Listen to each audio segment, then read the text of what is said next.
13-ші есеп. Теңдеу түбірлерінің көбейтіндісін табыңыз. Біз теңдеуді көріп тұрмыз және теңдеуде модуль бар. Енді осы теңдеуді шешейік. 3 көбейтілген модульдің ішінде минус 2y минус 5 минус 9 тең 13,2-ні 4,4-ке бөлсек, ол 3 бүтін болады. Енді 3 көбейтілген минус 2y минус 5 модульдің ішінде тең 3 қосылған 9. Мұнау азайтылып тұрған 9-ды теңдіктің оң жағына қосу амалымен апарамыз. Сонда 3 көбейтілген минус 2y минус 5 тең 12-ге.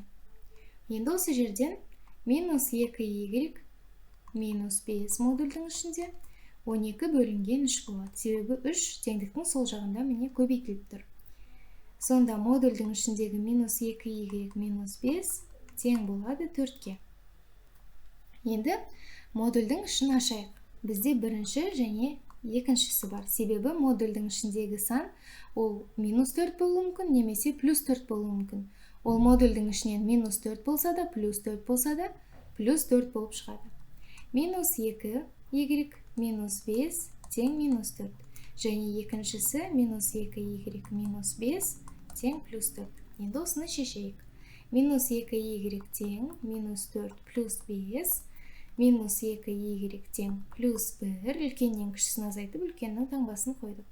Осы жерден y тең минус 2-ден 1-ге. Екіншісін шешейік. Минус 2y тең 4 плюс 5. 2y минус тең 9-ға.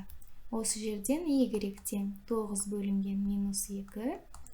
Осы жерден y тең минус 4,5. Енді бізге теңдеу түбірлерінің көбейтіндісін тапсын деген. Ендеше минус 2-ден 1-ге көбейтеміз минус 4,5-ті. Ол үшін шамал мұнда шығара салайық. Минус 4,5 көбейтілген 2-ден 1 минусы бар. Минус пен минус бізге плюсті береді. Сонда 4,5-ті 2-ге бөлсек, ол 2,125 болады. Сонда нұсқалардың ішіндегі дұрысы А нұсқасы.